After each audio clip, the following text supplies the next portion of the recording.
All right. Welcome to the Dealan-de podcast. I am Dealan-de, and I'm here with Martine Kleissen. She is a certified Kundalini Dance teacher residing in Vancouver, Canada. And we're just going to kind of talk today. We'll see where it all goes, but I thought we'd start today just talking about dance as a healing tool, how dance can be a part of one's healing journey, how, and specifically the dance that your journey and your path. I read a bit about your journey, and I was fascinated by it, and we can certainly talk about that. I thought we'd open with just kind of describing what is Kundalini dance. Mm, Great. Thanks for having me today. Yeah. Excited to connect. Yeah. So Kundalini dance is an ecstatic dance practice founded by Leola and Tara. And there's so many different ways we can talk about this practice. Like it's so vast and yet so tangible at the same time. We work with our Kundalini energy that runs through our life force system. And we really use I want to say the gifts of being in our divine feminine, connecting to Shakti life force, connecting to Mother Earth, and also being in our divine masculine, connecting to source and opening up to consciousness itself. And so what it is raising that vibration throughout the whole being, our physical being, our emotional, our psychological, our spiritual self. And it really is a beautiful, dynamic, sacred practice. It's based on the white tantric philosophy. So really about self-generating our healing, self-generating our luminous vibration from within. And it has a beautiful alchemical map in which we're always connecting to Mother Earth or that divine feminine frequency, raising that up into our system and really embracing our wholeness. So it's not abandoning any parts of ourselves, it's embracing the spectrum of our humanity and our divinity. It gives space for the chaos within us. It gives space for the purification, just as much as it gives space for us to remember our sacred heart, to empower our whole being, to rewire our limiting beliefs, and really tap into that God source energy, that 0 point, that we are everything and nothing at the same time. That's fantastic. And what brought you to Kundalini dance? What was your journey? Yeah, so my journey started way back in 2009. And around that time, I just moved to Vancouver and I was definitely going through more of a difficult time adapting. I was raised in a small town and I actually grew up on a beautiful wheat farm for like 18 years of my life. And I was in the social work field as well. And moving to Vancouver, I was giving myself permission to redesign my life. I moved for a beautiful love. And so he was here. And I was a small town girl in the big city now. And so that was really confronting. I think everything about Vancouver was confronting in my nervous system back then and in the way that I walked in the world. I really defined myself by my career in social work. And that social structure was removed, moving to a big city. That profession was removed. And so it really had me feeling like it was really hard to navigate. So a beautiful dear friend of mine invited me to this. She called it Kundalini dance class. And I was like, I don't dance. And she's like, well, you're going to come because I know that this is something that will just come once. It's something that you need. I can feel it. And she was very intuitive. So I really respected and honored her invitation. And that first class was definitely confronting and so empowering at the same time.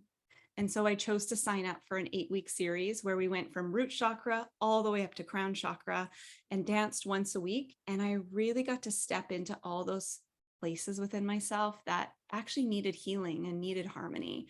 And I got the opportunity to remove all of these masks that I was carrying, all this heaviness.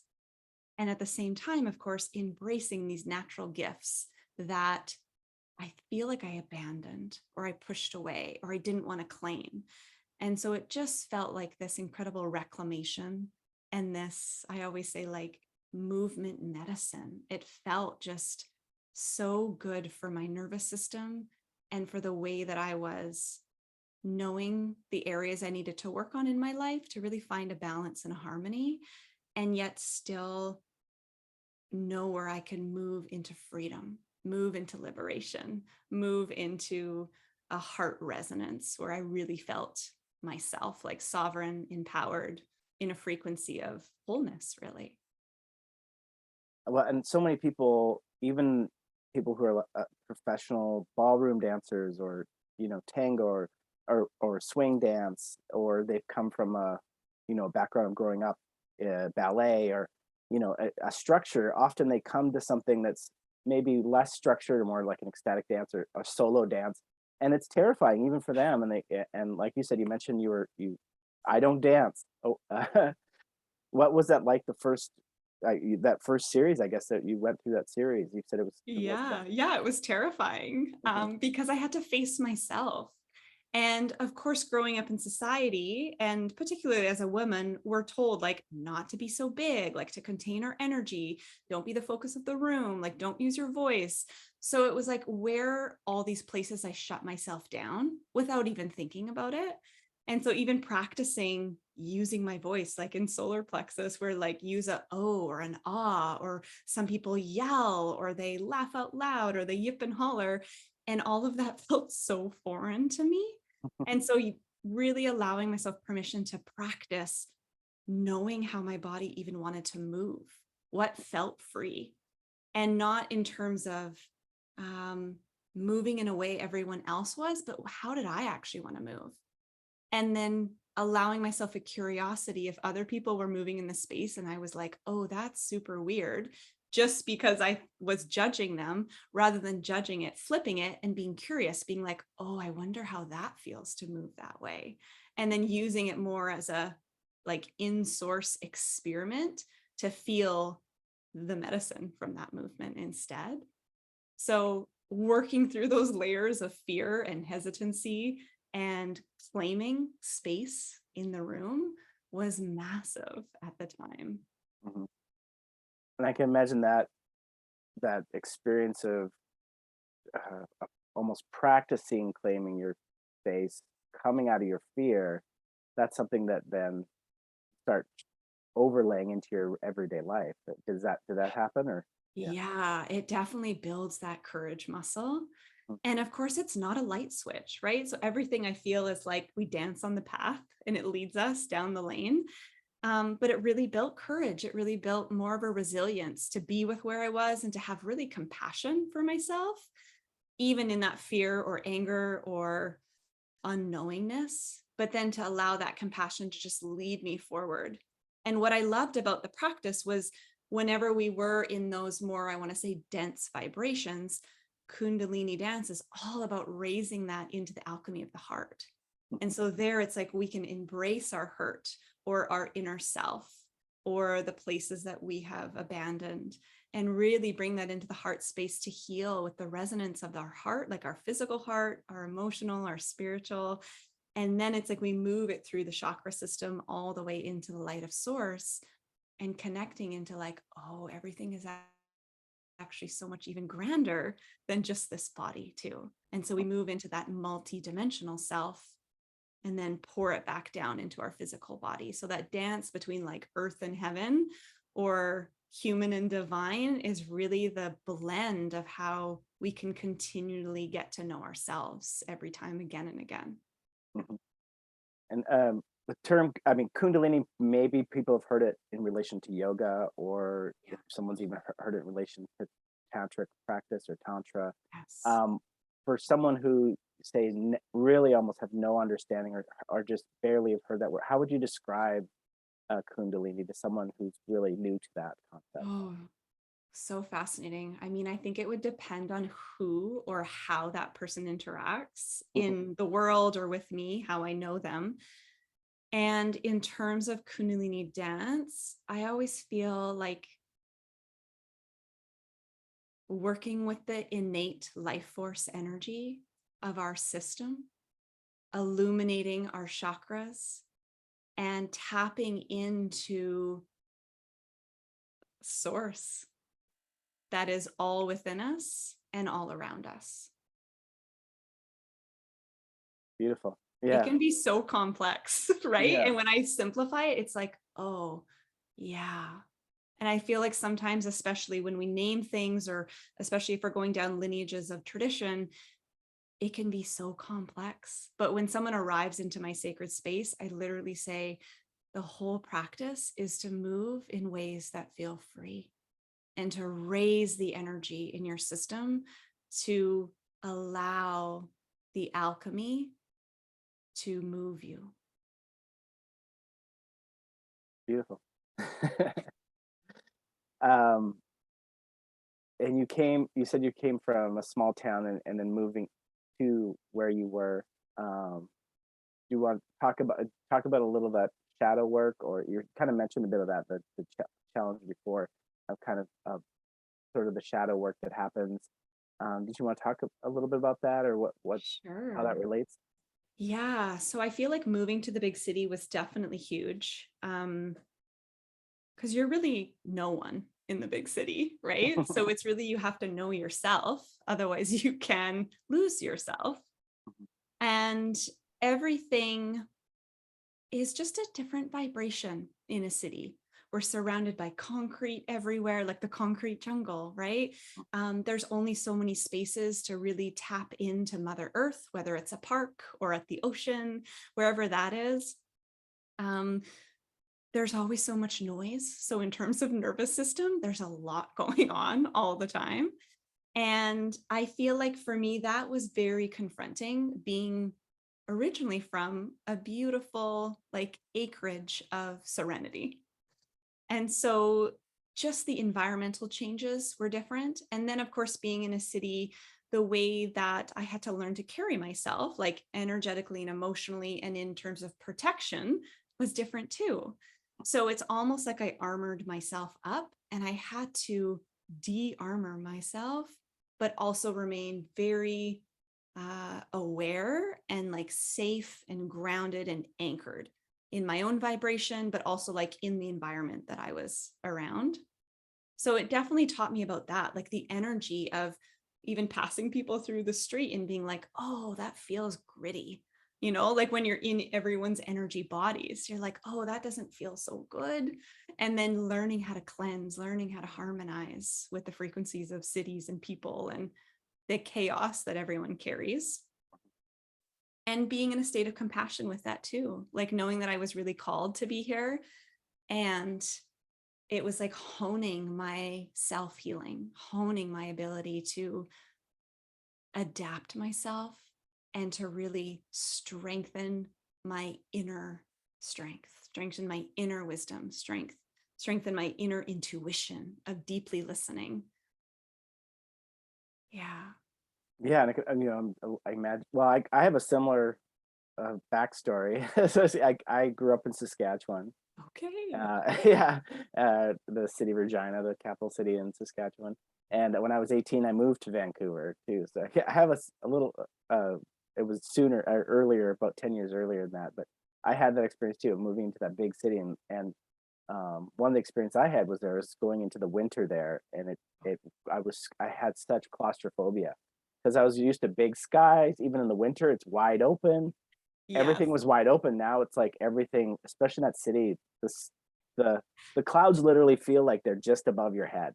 Yeah. If you're not used to a Pacific Northwest winter, and especially a northern or a British Columbia, it's like the weather just, and you're all of a sudden like, there's no space, and and it could feel like, yeah, kind of inward, you know. Oh, so much. And I'm from sunny Southern Alberta. So Yeah, those big blue skies are life force for yeah, us. yeah. And I know that was definitely a part of my journey, was like, how do I insource that sunshine? How Hmm. do I insource that strength that the weather actually doesn't, I can move with the emotions, but that the weather doesn't get me down for too long, Hmm. because I feel actually glowing within, because I'm working with my own life force energy that is literally lighting you up from Yeah. the inside out. So it was definitely like honing all those energy practices too. Mhm. Yeah, well, so much when we have an external big change, often it's like our uh, our ego, our personality brings up all the fears of like, wait a minute, we don't know what this is about anymore. We're a little lost, and kind of has that fear. But I could see, entering that dance practice, going within, starting to come from within, that you can get that balance, uh, to to because you're in that relationship of like the fear can close you down, and you can just get closer and tighter and tighter. Yeah. Or, but then also, if you force a little bit of an opening too much, you can also end up feeling, unguarded and hurt. Like you're saying, you're in a big city, there's a lot of energies going on. And uh, so that's fascinating. The practice that you have that allowed you, um, kind of begin to create some balance and some, higher, moving up into a Yeah. higher state. And I believe there's such a beautiful blend. Like it's definitely different than an ecstatic dance class that everyone is just doing their thing, which is so beautiful. Kundalini dance definitely has I want to say a cauldron or a container of we're all synergistically moving our individual blueprints, our frequencies and our dances, but we're doing it together. So there's certain breath work that we do at the same time as we raise the energy. There's not that we're telling anyone to move in a certain way, but if you wanted to cultivate a breath, we're just inviting people to cultivate energetically in different ways. And there's always space for people to really go internal. And so when women show up to my sacred spaces, I always remind them, however you move is medicine. For some people, they might move in like a 3 by 3 foot box, just in their own energy and have their eyes closed the whole time. And other women will like whirl and dervish around the space. Mhm. And it's all perfect because whoever is needing to move, and that's how the music and the vibration and the healing is coming through, but that there's no one way for anybody, and that it's all just like synergistically weaving together. And then there's space and there's time for us to come together in community and actually like breathe together and have eye contact, right? And to like have that really communal aspect too that feels uplifting and empowering, Mhm. especially if people are in the shadow, like feeling hurt or in judgment or feeling pain. It's like knowing that people in the space are having interaction can actually bring them back into their heart. Mhm. Um, you also mentioned a lot about sacred space, the value of it, how to, what creating sacred space has done. You want to talk about a little bit about that? Of, Yeah. Oh, I love talking about sacred space because I believe when we set the energetics and we're very clear and intentional and impeccable with the vibration that's in the room, that is when there's more of a synergy with the group as well. And there's a container that is holding us as we are holding space for ourselves. So, with my personal practice, Kundalini dance definitely has energetics and lineage of particular vibrations we work with. So, one example would be the goddess Isis. She really comes and overlights the space. And I also bring in an Andean tradition with the curandero lineage of the mesa. And so I also bring in like the 4 elements are invited into the space, the frequency of like the sweetness of the hummingbird or the beauty of the rain to cleanse with ease, right? And so it's like when people walk into the space, they're already held and nurtured on a vibrational level. And sometimes that will inform their dance journeys. And let's say Isis will come into someone's journey and like light their wings up or empower their, journey to the cosmos or whatever.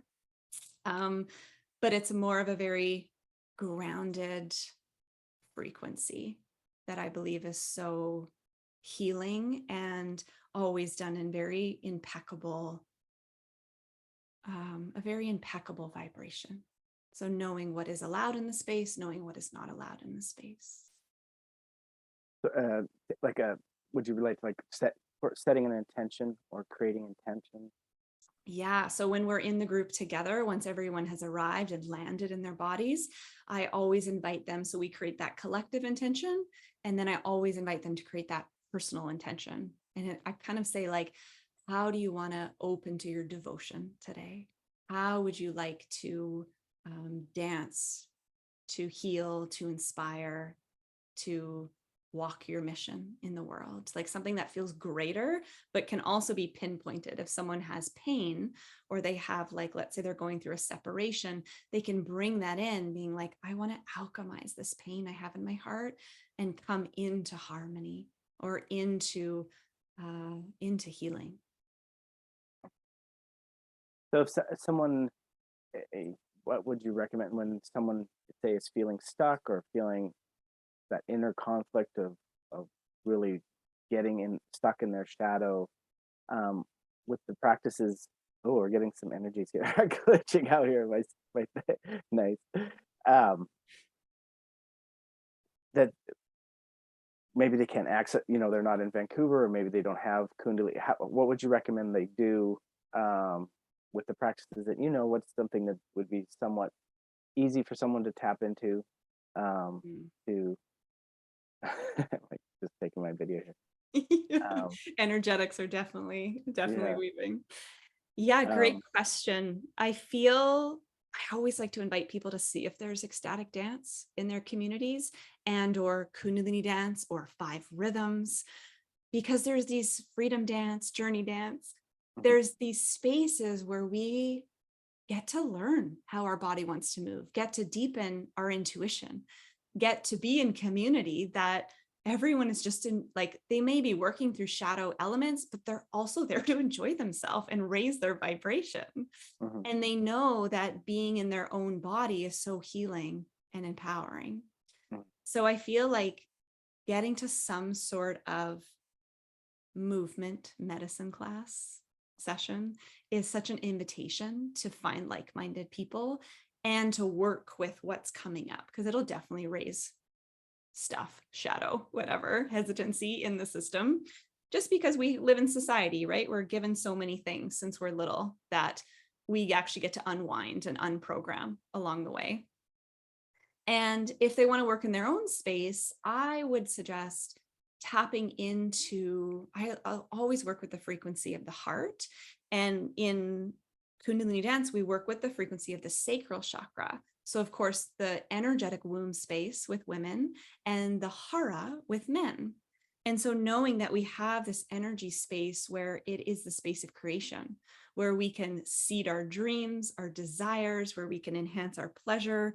And also in terms of shadow, it's like where we store trauma. And there is this ability to alchemize that into the heart for healing and to raise that into the energetics of love and vitality and harmony. And so it's like when we can be in our own presence and allow the emotions to come through. I want to say, don't disregard your pain, but you also don't have to sit in it for so long. When we can move and just even put on a track of music and be in our bodies and move that energy up and out. And I'm even like, as I'm talking to you, I'm like moving it from my womb, but like up to the heart and like out through my hands, because then I can feel more free. And so it's getting to know how that energy actually wants to move through you to resource yourself, not stay in the muck, but to like move the muck and find freedom and be in alchemy, and also know that you're more than what you are as well. You're more than emotion, you're pure energy. And we live in this beautiful human body that is so tight sometimes and holds trauma, little t and big T trauma, and has a lineage of those who came before us that have trauma, right? So there's so many different layers of our multidimensional self that we get to dance through, mhm. even if we're not moving. Well, I see it. It's like a art form, really, and it's like looking at, it's a blank canvas, that you have. That it's like, wait a minute, oh, I got this blank canvas. Like, how do I dance? How do I move? And you're like, well, go to source, and it's like that source can just feel like a complete blank canvas, and that's, I think, what can be scary for people. Be like, well, wait, I'm in this blank space. What am I supposed to do? you know, Yeah, and I how do I love engage that. this? Yeah. So with Kundalini Dance, we're always at the very beginning connecting to Mother Earth, that divine Shakti vibration of the feminine, and really into the core of Mother Earth. So even if we eliminate divine feminine frequency and divine masculine, and we work with like earth and sun, it's like we go into the root structure. We can go into the, volcanoes, all the way into the core of the earth and work with that earth energy. And then we raise that into our system. So we're always mapping from earth to sky. And so we don't just appear in the cosmos, but many people travel to the cosmos and they're tapping into, let's say, the star kingdom or the planets or the angels or just the net of consciousness. And then the whole point is because we are whole in our whole body, mind, body, soul, we always bring that back into the body. We never just end in source. We're always alchemizing and bringing that gold down, or bringing that really embodied wisdom down from our higher self or from God or whatever people are feeling up there. And we're bringing it down through the heart and we're bringing it into the body to really ground us back into our humanity too. And then it's like, they might feel absolutely everything exists up there and have no idea what to do with it. But then once it can land in the body, they'll feel how we can like rewire the brain, the neural programs, or we can like lighten the load in our organs or our circulatory system as we're like weaving that golden vibration in. And of course, it happens in a dance. And some people, it happens like 5 days after a dance or like a month after. And they're like, oh my gosh, now I get it. And so everyone is completely different, which is what I love too. It's always so magical, but so tangible. I'm a very practical person too. And so to be in like the magic and the mystery, but I also want tangible results in my body and my nervous system. So it's like holding that, but knowing that we don't know in the time and space when that occurs for people. We're just holding the intention that it does. But for some people, maybe they might feel like, well, this feels really wooey. It's really out of my box. Yes. But then you just mentioned that, well, like, I get something practical. Did you use the word practical? I don't know. Yeah, Yeah, practical. that something practical happened.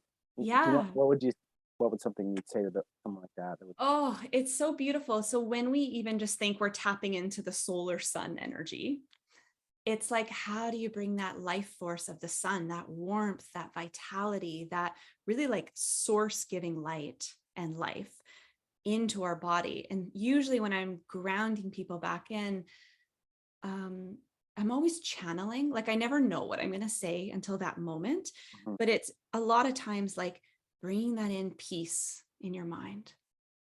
If it's full of like women, or like, I know there's lots of mamas in the room, it's like bringing that into your adrenal system, calming your adrenals, bringing that into your organs, letting that golden light wash your liver, right? Knowing that you can harmonize and digest with ease. And it can be a really practical, embodied, physical journey where you're like even thinking that that light, that sparkle or that shimmer is like going all the way into your DNA if we want to get really micro. And so I feel like it always depends on who's leading the session, of course, and who shows up to the session, because everyone comes with their own blueprints. And until everyone gathers, like, I don't know, I know the map, the alchemical map and the music I'm going to play, but there's always, depending on who's in the space, what comes through for everyone's greatest good. Because I feel like there we're working with like the impeccability of the practical and the magical together. And you also mentioned some of the other work you do that you brought in. The Andean, what was you mentioned there? Yeah. So I practice with the Andean Mesa tradition. So of course the Andes are in South America, but particularly this one is Peruvian lineage. And I've been practicing that since 2009. And that's definitely deeply woven in my heart. We work a lot with the elements, the 4 elements, and the frequency of our sacred heart. But it's very grounded in the indigenous tradition of the Andes. So it's a very grounded, rooted, tradition of just being in our service to ourselves and to humanity. What's that vibration that we're in service to ourselves and the ripple effect of humanity? And I've also learned an indigenous tradition from the Mayan lineage of the Esperanza lineage, which is light language. And it's using sacred geometry shapes with certain colors. And so when people show up to my sacred space, I've already like emanated that light language. Let's say I'm using like a green circle. It like exists in the sphere for people, which when they walk in the space, that's an energetic of vitality and growth and healing. And so depending on that, it's like I might be emanating through my auric field while we're dancing into the space for people to move different energies. So if we're in root chakra, I might emanate a red geometric shape because that is like stable and that is very grounding, and that is working with like the stability that we need to create our foundation in our life. So it's still very chakra oriented, but it comes from a different tradition, being from the Mayan tradition. So it's still all of these vibrations that are very tangible in their energetics. The Peru part is really coming up for me a Oh, lot. I just had a podcast with Dealan-de. He was down in Peru doing ayahuasca, and he led some ecstatic dance in, I think it's Sacred Valley. Is that the area you were in, or is that, yeah, yeah, that's fascinating. beautiful, Yeah, and beautiful. yeah, and there's so much. I mean, it's so much is happening down there right now politically, and I mean, there's so Yeah. much dynamic upheaval that's happening. That's just like drawing my attention. Yeah. Yeah, I'm really blessed to have a mentor here. So he's a traditional curandero raised in Cusco. And in the past few years, he's also living in Vancouver. So we have a beautiful spiritual community here locally, but he does so many things globally. And that is called Children of the Seven Rays. Okay. And it's just a very heart-based wisdom that is all about harmonizing your mind, your body, and your soul in terms of indigenous wisdom. Oh, fantastic. Yeah, I saw that. I was going to ask you about that. What can you tell us a little bit more about that group? Or Yeah, so Jamie Alvarez Acosta is the traditional wisdom keeper. And people can kind of tap into the community however they like. There's some people that just come in to learn, let's say, a course on an Andean value or principle. So an example would be like learning what the vibration of Munai is, which is sweetness, beauty, love, and magic in the Andes. So he might do like a 6 or an 8-week course to learn that vibration and then integrate it into your life. And then there's people like me that actually want to begin their Mesa path, which is this beautiful medicine bundle that has been in the Andes for like millennia, thousands and thousands of years. And in this bundle, it is a representation of us in bundle form. And so it's like, I am me and it is me. And it's a space of creation that we learn how to create, procreate, recreate, manifest everything that we want in the world and everything that is for our greatest healing. So that's a beautiful tradition. I know there's a few different lineages that are offering that around the world. And Jamie's been trained in that since a young age. So that's like his heart mission is to share the work of his tradition. So what was this like with all this knowledge and information and wisdom that you've developed, bringing it home? Like, have you brought it to your home back in Alberta? That's, what's that like? What's the relationship to, the circles of people that you came from and now where you've been? Yeah, great question. I feel like I've been so blessed with sisterhood in my life. And so there are those friends that I've grown up with that have held me so sweetly through my evolution and my growth. And I'm so grateful for that. And it's like the more that we empower and learn and grow ourselves, that energetic ripple effect is quite natural. So the more that I heal my relationship, let's say to sisterhood, the more I'm actually healing my relationship with my physical sister too, even in terms of just energy without even telling her a word, right? Yeah. And so the same goes with all of the healing that I do for my parents without even telling a word. But it's like that natural evolution and growth. And of course, for some, they're like, I don't even know what you're talking about. Like, I don't even get it. And it's Mhm, like, that's okay. You don't have to get it, but it's mhm. just like me too. So if you want to learn more, ask me. And if not, that's okay too. Mhm, Right. We can still love each other as we are. mhm. Yeah. Yeah, So I yeah. feel like coming from a small town, I definitely am like probably super weird. And it's like, well, it's me. So take it or leave it. Yeah, yeah. Where's your journey going next, or what are you up to these days? Yeah, I love that question. I feel like I'm in this space of possibility that I'm actually feeling into what is it that I want to go into the next Mhm, couple years. I've gotten myself to a point that I feel really blessed, really grateful. And there's almost like the pathway's unclear right now, that I know there's like seeds of possibility and inspiration, but I don't actually know yet. So mhm, I'm just giving myself that space. And the one thing that's really fun for me is that I'm a trainer with Leola and Tara. So rather than just being a facilitator, she's taken on a few of us in the world that she's now training to actually train facilitators. And that for me just feels so exciting and expansive. And I always love, since I was little, like a teenager, to be in that leadership role and to be in that mentorship role.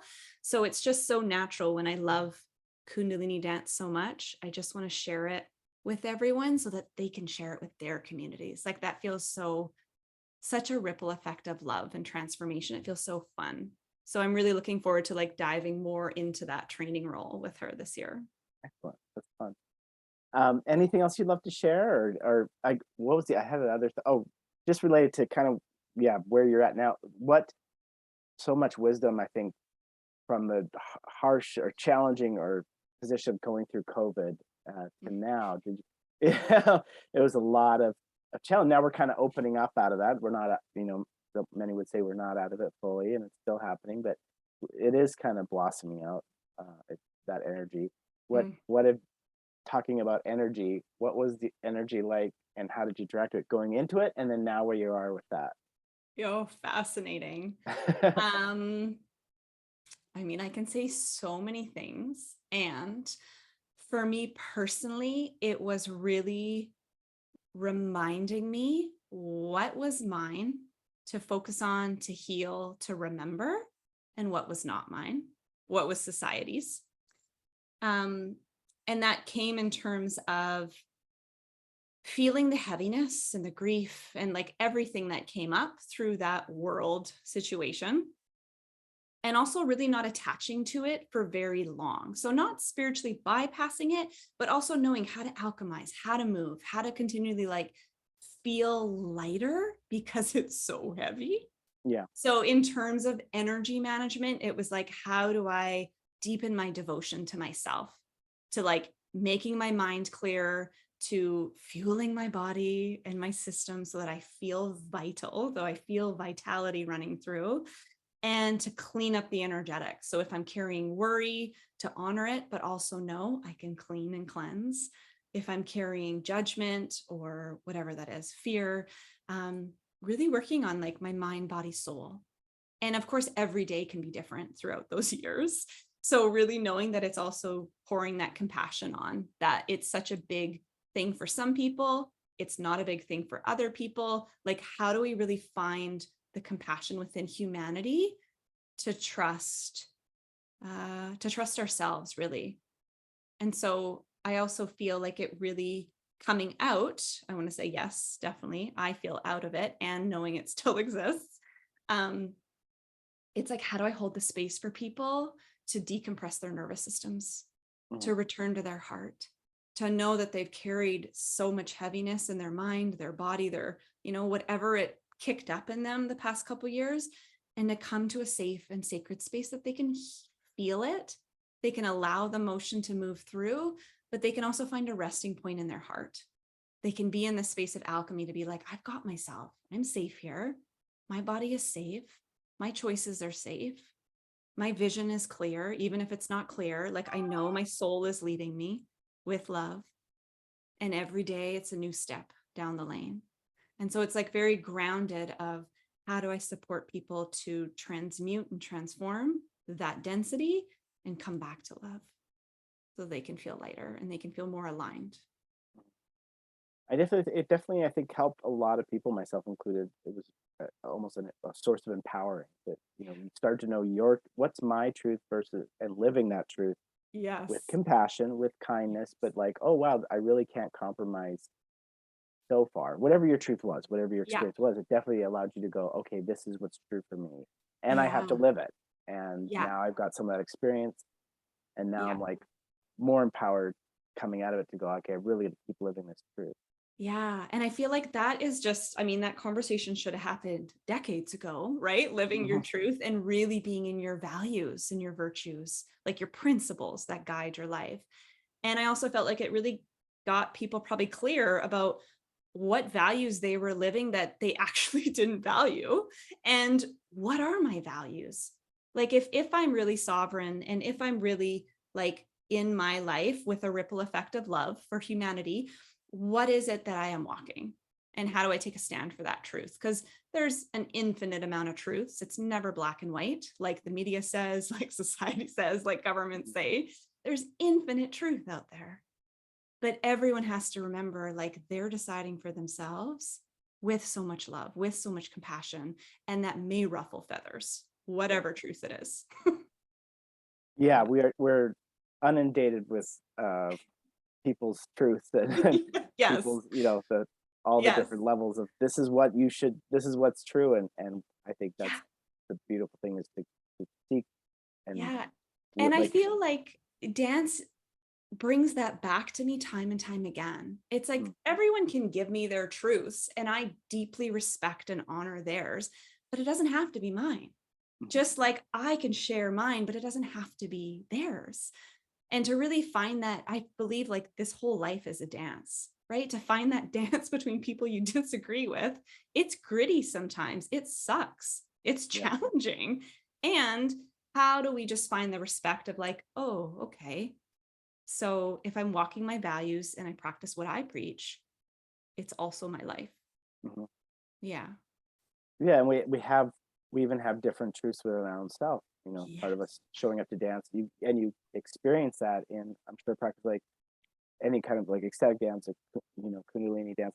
You Part of you is going, oh, this is awkward. I don't like this. And then a Yes. part of you is like, oh, no, actually, I do like this, and this feels really good, and I Yeah. want to do it. And another part's like, no, we don't do this. And to Yes. be like, Right. then we get to choose what feels the best truth to step into.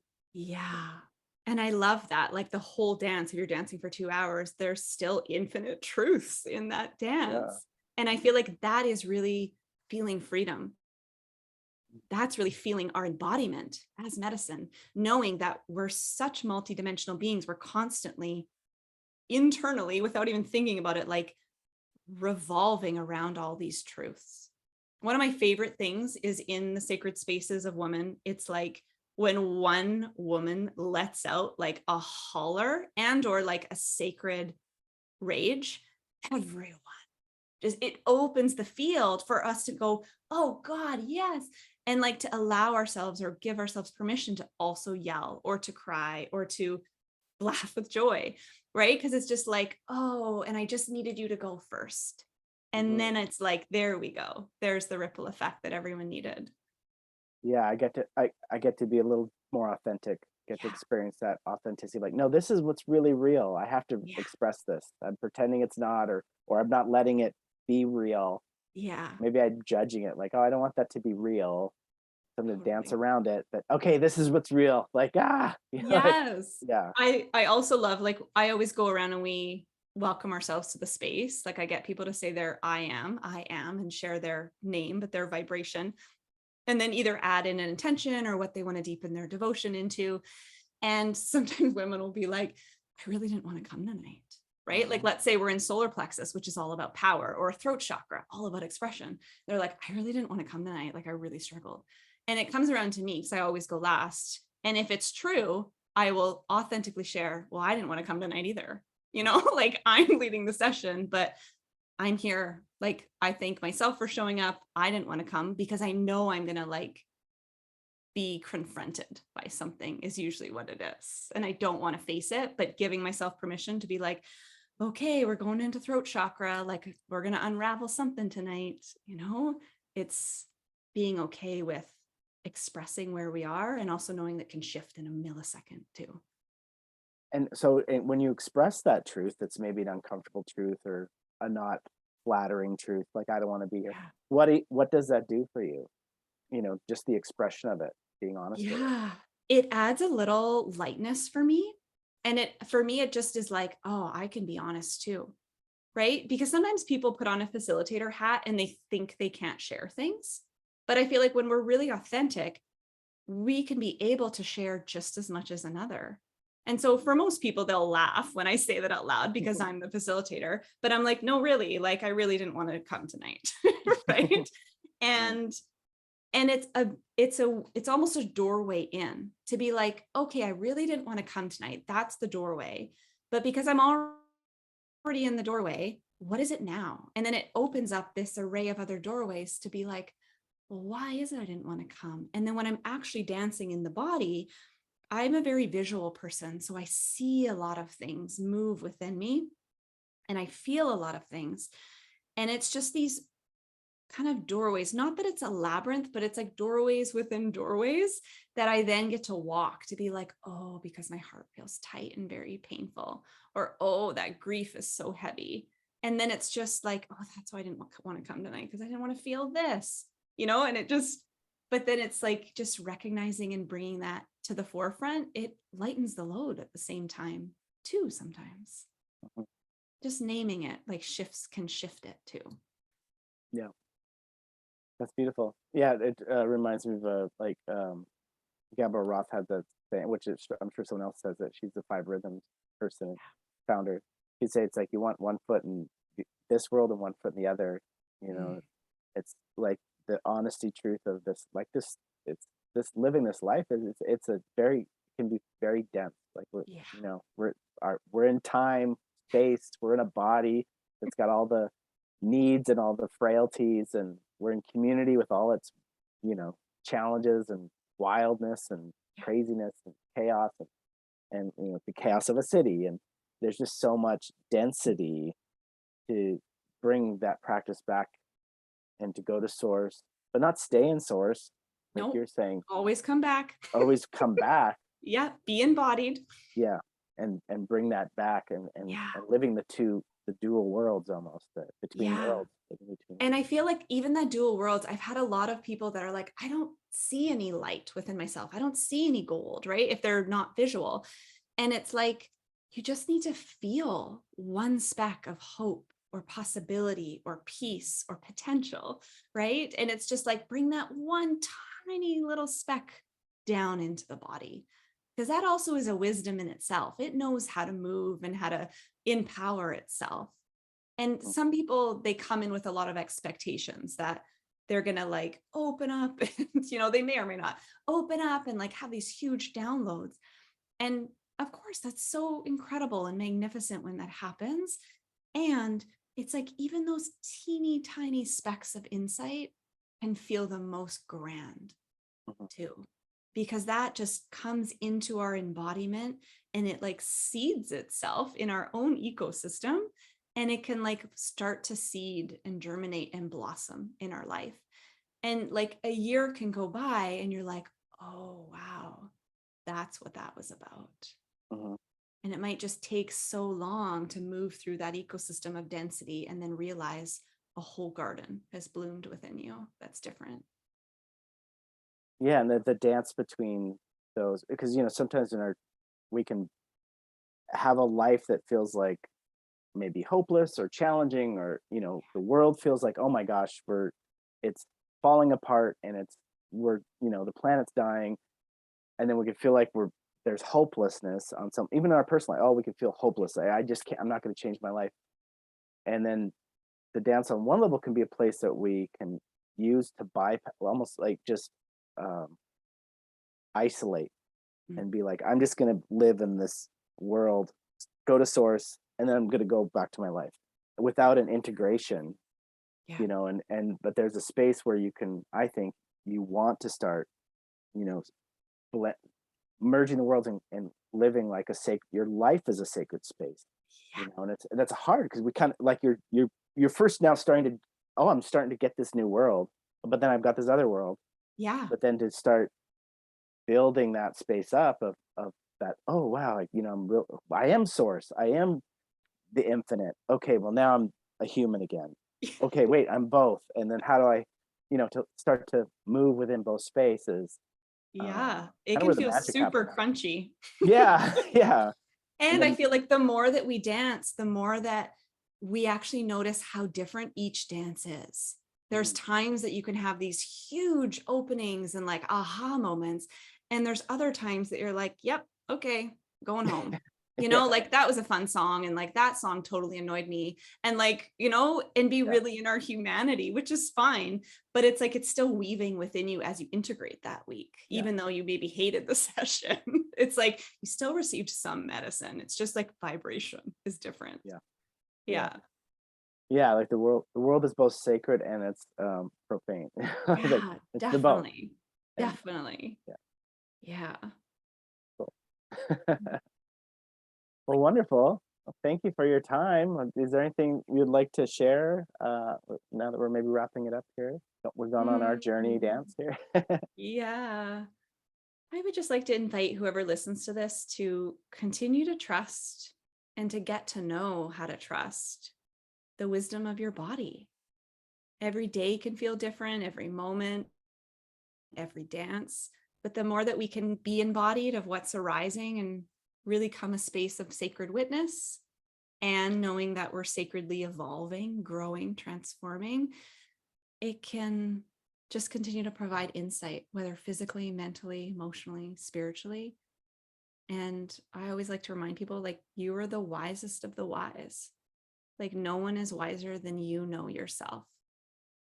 And I think that's really special when we can remember that. And that doesn't put anybody above or below us. It's just like we're all wise in our own inner landscape, our own inner self. And that helps lighten the load, I feel too, and have more compassion and more ease with all of the world, really. Yeah. That's beautiful. Excellent. Thanks so much for having me. Such a Yeah, pleasure thanks to for coming. connect. Excellent. Yeah, thank you for coming on the podcast and talking about all My this. joy. My joy. All right. Well, yeah, thank you so much. And take care. Thank you. I'll